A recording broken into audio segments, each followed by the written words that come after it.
कल आपको प्रत्यास्थता के चैप्टर में आपको याद होगा कि विरूपक बल क्या होते हैं, ये बताया गया था, अच्छे से समझाया भी गया था। ठीक है, प्रत्यास्थता क्या होती है, कौन सा गुण होता है, कौन कौन सी वस्तुएं प्रत्यास्थ होती हैं। ठीक है, प्रत्यास्थता की सीमा क्या होती है, ये सब चीज़ें आपको समझाई गई थी, परिभाषा भी आपको बताई गई थी और कहा गया था कि इसको आप जैसा हमने बताया है वैसे ही आप अपने शब्दों में परिभाषा को लिख करके आप ग्रुप में डालेंगे। तो मेरे हिसाब से 3-4 या बहुत होगा तो 5-7 बच्चों ने ऐसा किया था, जबकि आपने व्यू किया है, देखा है। मैंने देखा कि व्यू जो है काफ़ी लोगों ने किया है, सब लोगों ने देखा है। तो अगर आपने देखा हुआ है तो जो भी कार्य आपको कहा जाए वो आप सीरियसली लिया करिए उसको। अगर आपने सुन लिया एक बार तो सुनने से आपको याद नहीं होगा। अभी आपने सुना, आपसे पूछा जाएगा 10 मिनट बाद तो आप भूल जाएंगे, बता नहीं पाएंगे उसको। लेकिन अगर आपने इसको नोट कर लिया है, लिख लिया है, हमने जो आपको भेजा था उसमें परिभाषा भी आपको मिल जाती, आप चाहते थे उसको नकल करके भी लिख सकते थे, है ना। कम से कम उसी बहाने आप लिखते तो आपको याद हो जाता, है ना। तो याद जब लिखने के बाद जब याद होगा तो वो अस्थाई होगा, तब आप जल्दी भूलेंगे नहीं। और ऐसे ही आप सुन करके छोड़ देंगे तो भूल जाएंगे। क्लास में तो आप रहते हैं तो अलर्ट होकर के आपसे कहा जाता है कि ठीक से रहिए, ध्यान से सुनिए, है ना। और यहाँ पर वीडियो आप देख रहे होंगे तो क्या पता लेट करके देख रहे हो, क्या पता बैठ के देख रहे हो, भगवान जाने क्या आप कर रहे हैं। लेकिन जो कहा जाए उतना आप किया करिए। और दूसरी चीज़ ये कि जब भी आप कोई चीज़ आपको होमवर्क के रूप में दिया जाए तो उसको आप करके ग्रुप में डाला कीजिए, मेरे व्यक्तिगत व्हाट्सएप पे नहीं। कोई आपकी प्रॉब्लम मान लीजिए हो तो आप व्हाट्सएप मेरे कर सकते हैं, लेकिन इस तरह ग्रुप की कोई अगर चीज़ हो तो ग्रुप में डालेंगे तो और भी लोग उससे मोटिवेट होंगे। ठीक है, तो ये बातें मैं आपको बतानी थी कि ग्रुप में ही आप कोई चीज़ शेयर करेंगे। ठीक है, व्यक्तिगत व्हाट्सएप पे कोई बहुत ज़रूरी चीज़ हो तो आप पूछ सकते हैं। यहाँ देखिए, कल आपको जो हमने बताया था उसमें प्रतिबल क्या है, विकृति क्या है और हुक का नियम क्या है। पहले इस पे हम चर्चा कर देते हैं। प्रतिबल क्या होता है, विकृति क्या है और हुक का नियम क्या है। ठीक है, तो पहले हम आते हैं प्रतिबल पे। प्रतिबल या इसको कहते हैं स्ट्रेस। प्रतिबल क्या है, ध्यान दीजिए। प्रतिबल का सीधा आशय होता है प्रति एकांक क्षेत्रफल पर लगने वाला आंतरिक प्रतिक्रिया बल। प्रति एकांक क्षेत्रफल पर लगने वाला आंतरिक प्रतिक्रिया बल। जैसे आप किसी चीज को खींच रहे हैं, लंबाई मान लीजिए बढ़ा रहे हैं, ठीक है, तो आप बाह्य बल लगा रहे हैं उस वस्तु को बाहर खींचने के लिए, तो वह वस्तु भी प्रयास कर रही है कि मैं बाहर ना खींचूं, अंदर की ओर जाऊं। इसीलिए तो प्रत्यास्थ वस्तुएं छोड़ देने के बाद अपने स्थान पर वापस चली जाती हैं। तो अगर आप बाहर की तरफ बल लगाएंगे तो उसी के अपोजिट डायरेक्शन में, क्योंकि every action has a reaction in opposite direction होता है, Newton third law of motion काम करता है। न्यूटन का गति विषयक तृतीय नियम कहता है कि जितना बल आप वस्तु पर लगाएंगे उसके विपरीत दिशा में उतना ही प्रतिक्रिया बल भी लगेगा। तो जितने बाहरी बल से आप उस वस्तु की स्थिति को परिवर्तित करने का प्रयास कर रहे हैं उसके अपोजिट डायरेक्शन में उतना ही बल लग करके वह वस्तु ये प्रयास करेगी कि मैं अपनी पूर्व स्थिति में वापस आ जाऊं। ऐसे बल को तो हम कहते हैं प्रत्यानयन बल। पहले आप इसको याद कर लीजिएगा कि प्रत्यानयन बल क्या है, उसको कहते हैं रेस्टोरिंग फोर्स। पहले ये समझ लीजिए क्या है प्रत्यानयन बल, या इसको हम कहते हैं रेस्टोरिंग फोर्स। रेस्टोरिंग फोर्स या प्रत्यानयन बल क्या है, ऐसा बल जो किसी वस्तु को अपनी मूल स्थिति में लाने का प्रयास करे। आप उसको मूल स्थिति से हटाना चाह रहे हैं तो उस वस्तु का अपना गुण होता है कि वह उसी स्थिति में वापस आने का प्रयास करती है। तो जो बल ऐसा प्रयास करता है उसको हम क्या कहते हैं, प्रत्यानयन बल या रेस्टोरिंग फोर्स। किसी स्प्रिंग को आप जब नीचे की तरफ खींचते हैं, ठीक है, तो आप बल लगाकर नीचे खींचेंगे तो स्प्रिंग के अंदर गुण आ जाएगा कि वो अपने मूल स्थान पे वापस आए, उसमें भी अंदर की तरफ खिंचाव उत्पन्न होगा मूल अवस्था में आने के लिए। उस बल को हम क्या कहते हैं, प्रत्यानयन बल। और वह बल ठीक उतना ही होगा जितना कि आप बाहर से बल खींचेंगे। आप ना खींचे होते तो यह बल ना लगता। आप किसी वस्तु को न छेड़े होते, न लंबाई में बढ़ाए होते उसको आप, न लंबाई में कमी किए होते, तो क्या होता, प्रत्यानयन बल न लगता। ज्यादा लगाओगे तो प्रत्यानयन बल ज्यादा काम करेगा। बात समझ रहे हैं। तो जब आप बाहर की तरफ किसी वस्तु को खींचते हैं तो वह वस्तु अंदर की तरफ अपने अवस्था में आने का प्रयास करती है। तो प्रति एकांक क्षेत्रफल पर, जैसे मान लीजिए ये आपका एक तार है, एग्जाम्पल कीजिए, या कोई धातु की छड़ है मान लीजिए, जब ये इसका क्षेत्रफल है, इसको ध्यान दीजिएगा, ये क्षेत्रफल है, इसी पर हमने एक बाट लटका दिया। जब ये नीचे को लटकाएंगे और ये खींचने वाली वस्तु है, स्ट्रेचेबल मान लीजिए है, तो जब ये नीचे की तरफ आएगी तो इसका प्रयास रहेगा कि ये ऊपर की तरफ चली जाए, ठीक है ना। तो जो बल ऊपर की तरफ लग रहा है, आंतरिक बल, आंतरिक प्रतिक्रिया बल जो ऊपर की ओर लग रहा है, किस पर, प्रति एकांक क्षेत्रफल पर। तो इस पूरे क्षेत्रफल पर जो बल लग रहा है ऊपर की तरफ, वो तो हमको पता है, क्योंकि जो बल हमने नीचे लगाया था उतने के बराबर ही तो ऊपर काम करेगा। तो इतने क्षेत्रफल पर इतना बल काम कर रहा है, तो प्रति एकांक क्षेत्रफल पर कैसे निकलेगा, उसी बल में उस क्षेत्रफल से हम डिवाइड कर देंगे। समझ रहे हैं। किसी पृष्ठ पर अगर कोई पृष्ठ है, ये इस पृष्ठ पर कार्य करने वाला जो प्रत्यानयन बल है वो F है।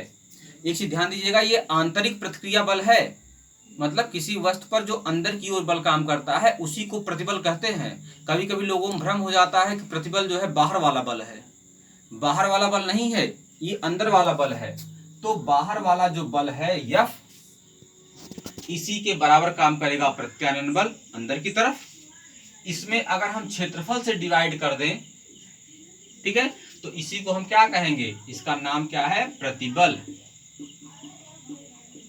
तो प्रतिबल बराबर होता है प्रत्यानयन बल, प्रत्यानयन बल बटे क्षेत्रफल। ठीक है, ये कौन सा क्षेत्रफल है, जिस क्षेत्रफल पर वह बल लगाया गया है उसकी आकृति को परिवर्तित करने के लिए। जैसे मान लीजिए एक गुब्बारा है, गुब्बारे को आप दबा रहे हैं, जब दबाएंगे तो आप दाब लगा रहे हैं ना, तो गुब्बारे में अंदर से बल काम करेगा कि वो फैल जाए। आप दबाएंगे तो वो फैलने का प्रयास करेगा। तो जो अंदर से गुब्बारे द्वारा बल लग रहा है फैलने के लिए, वही बल प्रत्यानयन बल है। वो बल F हो गया बटे क्षेत्रफल। जितने क्षेत्रफल पे आप दबा रहे थे उतने क्षेत्रफल ही पर बल भी तो काम करेगा बाहर की ओर फैलने के लिए, तो वह क्षेत्रफल आपका हो जाएगा A। तो बल जिस क्षेत्रफल पर लगाया गया है वो क्षेत्रफल है, और ये ऊपर क्या है, प्रत्यानयन बल है। तो प्रत्यानयन बल और क्षेत्रफल का जो रेशियो होता है उसी को हम क्या कहते हैं, प्रतिबल कहते हैं। क्लियर हो गया। तो प्रति एकांक क्षेत्रफल पर कार्य करने वाले आंतरिक प्रतिक्रिया बल को ही प्रतिबल कहा जाता है। क्लियर। चलिए अब विकृति पे आते हैं। विकृति या इसको हम कहते हैं स्ट्रेन। विकृति क्या कहते हैं, स्ट्रेन। प्रतिबल को स्ट्रेस कहते हैं और विकृति क्या कहते हैं, स्ट्रेन। विकृति क्या है, नाम से स्पष्ट है। विकृति किसी चीज के आकार को आप जब चेंज कर देंगे तो उसकी वस्तु में, उस वस्तु में क्या होगा, विकृति हो आ जाएगी। ठीक है, जैसे किसी वस्तु की लंबाई थोड़ी सी थी, आपने उसको बढ़ा दिया तो विकृति हो गई। ठीक है, किसी वस्तु का आयतन ज्यादा था, उसको आपने दबा दिया, आयतन कम हो गया, विकृति हो गई उसमें। समझ रहे बात को। तो किसी वस्तु की लंबाई में परिवर्तन कर देना, किसी वस्तु के आयतन में परिवर्तन कर देना, किसी वस्तु के क्षेत्रफल में परिवर्तन कर देना, ठीक है, इस घटना को क्या कहते हैं, विकृति कहते हैं। और विकृति का मान कैसे निकलेगा, कितनी विकृति हुई है। ठीक है, विकृति कितनी हुई है अगर ये पूछा जाए आपसे, तो विकृति की जो परिभाषा है वो है किसी भी वस्तु में या किसी भी वस्तु के आकार में होने वाले भिन्नात्मक परिवर्तन को, यहाँ पर भिन्नात्मक शब्द महत्वपूर्ण है, किसी भी वस्तु के आकार में होने वाले भिन्नात्मक परिवर्तन को क्या कहते हैं, विकृति कहते हैं। भिन्नात्मक का क्या आशय हुआ, मान लीजिए ये 10 सेंटीमीटर, ठीक है, लंबी कोई छड़ है, जब इसको आपने खींचा, मान लीजिए गर्म कर दिया, तो इस वस्तु की लंबाई में कुछ न कुछ बढ़ोतरी तो हो ही जाएगी। तो 10 सेंटीमीटर इसकी लंबाई थी पहले, आपने इसको खींच करके इसकी लंबाई को 11 सेंटीमीटर कर दिया, तो वृद्धि कितना कर दिया आपने? 1 सेंटीमीटर। तो जो वृद्धि आपने किया है 1 सेंटीमीटर, वो तो आपका परिवर्तन हो गया। कितने में परिवर्तन किया है? मूल लंबाई कितनी थी? वो मूल लंबाई आपकी 10 सेंटीमीटर थी। तो अगर जो परिवर्तन हुआ है उसको ऊपर रख दें अंश में, और जो मूल उसकी लंबाई है उसको नीचे कर दें, समझ रहे बात को? तो डिवाइड करने पर जो आएगा उसी को हम कहेंगे भिन्नात्मक परिवर्तन हुआ है, और उसी भिन्नात्मक परिवर्तन क्या कहेंगे? विकृति कहेंगे। मान लीजिए किसी गुब्बारे का आयतन है 100 घन सेंटीमीटर, और आपने दबा दिया, उसके आयतन में 5 घन सेंटीमीटर की कमी हो गई, तो आयतन में कितना परिवर्तन हुआ? 5 का परिवर्तन हुआ। चाहे बढ़ा हो चाहे घटा हो, परिवर्तन तो 5 का ही हुआ। खींच देंगे तो 100 के बजाय 105 हो जाएगा, दबा देंगे 100 के बजाय 95 हो जाएगा, लेकिन परिवर्तन तो 5 का ही हुआ। तो वस्तु के आयतन में जो परिवर्तन हुआ है उसको ऊपर रख दीजिए, 5 को ऊपर रख दीजिए, और जो मूल उसका आयतन है 100 उसको नीचे कर दीजिए। डिवाइड करेंगे तो 5/100 हो जाएगा, अर्थात 1/20। इस 1/20 को ही हम कहेंगे भिन्नात्मक परिवर्तन है, और इसी भिन्नात्मक परिवर्तन को विकृति कहा जाएगा। तो विकृति का आशय होता है किसी भी वस्तु के आकार में होने वाले भिन्नात्मक परिवर्तन को ही विकृति कहा जाता है। एग्जाम्पल तौर पे, अगर L, किसी वस्तु की लंबाई में स्मॉल l का परिवर्तन हो रहा है, ये परिवर्तन है, और उस वस्तु की मूल लंबाई जो है वो कैपिटल L है। किसी वस्तु की मूल लंबाई क्या है? कैपिटल L, और किसी वस्तु की जो लंबाई प्रारंभिक है वो क्या है? स्मॉल l है। तो इन दोनों में जो अनुपात आएगा, इसी अनुपात को हम क्या कहेंगे? इसी को तो हम कहेंगे विकृति। क्या कहेंगे इसको? विकृति कहेंगे इसको। तो विकृति इक्वल टू हो जाएगा स्मॉल l बटे कैपिटल L, और प्रतिबल इक्वल टू क्या हो जाएगा? F/A। ठीक, अब आप प्रतिबल और विकृति को समझ गए। अब आप हुक का नियम जान जाएंगे। क्या जान जाएंगे? हुक का नियम, या हुक्स लॉ कहते हैं इसको हुक का नियम या हुक्स लॉ कहा जाता है। हुक का नियम क्या कहता है कि प्रतिबल और विकृति यह दोनों एक दूसरे के अनुक्रमानुपाती होते हैं। भाई ज्यादा प्रतिबल लगेगा तो विकृति भी ज्यादा होगी, सिंपल सी बात है, उसमें कोई सोचने की बात ही नहीं है। कम प्रतिबल लगेगा तो कम विकृति होगी, ज्यादा प्रतिबल लगेगा ज्यादा विकृति होगी। किसी वस्तु के आकार में ज्यादा आप बल लगा के परिवर्तन करेंगे तो ज्यादा बल लगाओगे, प्रतिबल भी ज्यादा होगा, तो प्रतिबल ज्यादा होगा, विकृति भी ज्यादा होगी, क्योंकि तब परिवर्तन भी ज्यादा होगा लंबाई में। मूल लंबाई तो वही रहेगी, लेकिन लंबाई में परिवर्तन ज्यादा हो जाएगा। तो इसलिए प्रतिबल और विकृति एक दूसरे के अनुक्रमानुपाती होते हैं। लेकिन ये कब होता है? ये प्रत्यास्थता की सीमा के अंदर होता है। जब वस्तु में प्रत्यास्थता का गुण है तभी तक होता है। प्रत्यास्थता गुण नष्ट हो जाए तो वस्तु को खींचते रहिए ऐसे, तब यह नियम नहीं फॉलो होगा। तो आप इस तरह कहेंगे प्रत्यास्थता की सीमा के अंदर, या तो इस तरह कहेंगे लघु विकृतियों के लिए। दो तरह से कह सकते हैं, या तो कहेंगे लघु विकृतियों के लिए, या तो कहेंगे प्रत्यास्थता की सीमा के अंदर। ठीक है, प्रतिबल जो है वह विकृति के अनुक्रमानुपाती होता है। क्या होता है? प्रतिबल अनुक्रमानुपाती है। ठीक है, किसके? विकृति के। प्रतिबल अनुक्रमानुपाती किसके है? विकृति के।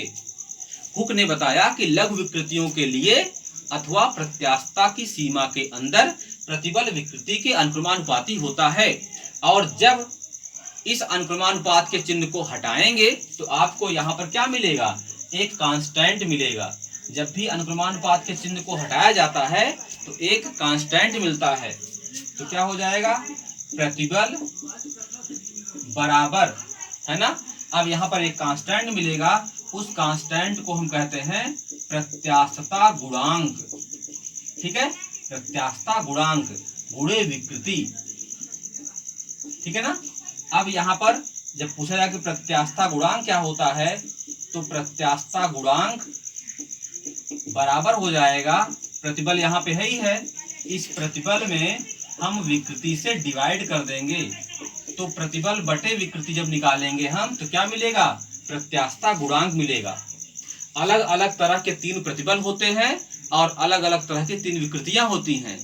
एक एक टाइप का प्रतिबल और विकृति रखेंगे तो अलग अलग तरह का आपको प्रत्यास्था गुणांक भी मिलेगा। समझ रहे हैं बात को? 3 तरह के प्रतिबल होते हैं, 3 तरह की विकृतियां होती हैं, इसलिए 3 तरह के प्रत्यास्था गुणांक भी होते हैं। यहां पर देखिए प्रतिबल और विकृति का एक ग्राफ बनाया गया है, ठीक है, जरा समझ लीजिए इसको। प्रतिबल और विकृति ग्राफ है। प्रतिबल जो है विकृति के अनुक्रमानुपाती हो रहा है। किसी तार को आप खींचेंगे, देखिए यहां से लेकर के ये O बिंदु है, O से लेकर के A तक, है ना। देखिए ये सीधी रेखा बिल्कुल है। किसी भी ग्राफ में जब सीधी रेखा मिले तो समझ जाइए कि इन दोनों के बीच का जो अनुपात है वो एक समान रूप से बढ़ रहा है, मतलब अनुक्रमानुपाती है। प्रतिबल बढ़ेगा विकृति बढ़ेगी, प्रतिबल कम होगा विकृति कम होगी, इसलिए इन दोनों के बीच का जो ग्राफ है वो सीधी रेखा प्राप्त हो रही है। जब आप A से B की ओर जा रहे हैं तो ये ग्राफ थोड़ा थोड़ा कर्व हो रहा है। क्यों कर्व हो रहा है? क्योंकि अब प्रतिबल के बढ़ने पर विकृति थोड़ी ज्यादा हो रही है। अब ग्राफ ऊंचा नहीं जाएगा, अब ग्राफ क्षैतिज आपका जाएगा, क्योंकि अब आप कम प्रतिबल लगाएंगे तो विकृति थोड़ी थोड़ी बढ़ेगी। तो बिंदु B पर तक आते आते जो है वह अपने प्रत्यास्था गुण को अब छोड़ रहा है, और जब C पर बढ़ गया, C पर आ गया तो प्रत्यास्था गुण वो अपना समाप्त कर दिया। B से C तक आने तक क्या होता है, ये प्रत्यास्था गुण उसका नष्ट हो जाता है। और जब आप और लगा रहे हैं प्रतिबल, जैसे तार पर आप बल बढ़ाते ही जा रहे हैं तो क्या होगा, तब C से D की तरफ क्या होगा, अब ये तार जो है कम आप बल लगाएंगे तो तेज फैलेगा। शुरुआत में तो आप बल लगाएंगे धीरे धीरे फैलेगा, लेकिन जब उसका प्रत्यास्था गुण नष्ट हो गया तो वह बल लगाने से क्या होगा, तेजी के साथ फैलेगा। ठीक है, तो C से D तक उसका प्रत्यास्था गुण नष्ट हो जाता है, इसलिए यह तेजी के साथ फैलता है और तार की मोटाई में कमी भी आ जाती है। भाई तार जब खींचेगा तो तार पतला नहीं हो जाएगा, तो C से D तक जाने पर प्रत्यास्था गुण में कमी आ जाती है और तार पतला हो जाता है। और आप तब भी नहीं मानेंगे, प्रतिबल को और बढ़ाते जाएंगे तो तार जो है D से E पर आने पर टूट जाएगा। ठीक है, तो ये खींचे हुए तार का क्या व्यवहार होता है प्रतिबल और विकृति के संबंध में, ये ग्राफ उसको शो करता है। समझ रहे बात को? अब यहाँ पर महत्वपूर्ण चीज आपको कल से बताएंगे हम कि प्रत्यास्था गुणांक 3 प्रकार के होते हैं। एक होता है यंग प्रत्यास्था गुणांक, एक होता है आयतन प्रत्यास्था गुणांक, और तीसरा होता है दृढ़ता गुणांक। Young modulus of elasticity, bulk modulus of elasticity and modulus of rigidity, ये तीनों बताएंगे। 3 तरह के प्रतिबल आपको बताएंगे, 3 तरह की विकृति बताएंगे, और फिर 3 तरह के प्रत्यास्था गुणांक बताएंगे। कैसे निकाला जाता है उसको भी आपको बताएंगे। ठीक है, जितना आपको हमने बताया है उसको आप पढ़ लीजिएगा, नोट्स बना लीजिएगा इसका, और जो परिभाषाएं बताई है आज आपको, प्रतिबल विकृति और हुक का नियम, इसको आप अच्छे से याद कर लीजिएगा और कॉपी में लिख करके आप इसको हमको व्हाट्सएप पे भेजिएगा। ठीक है।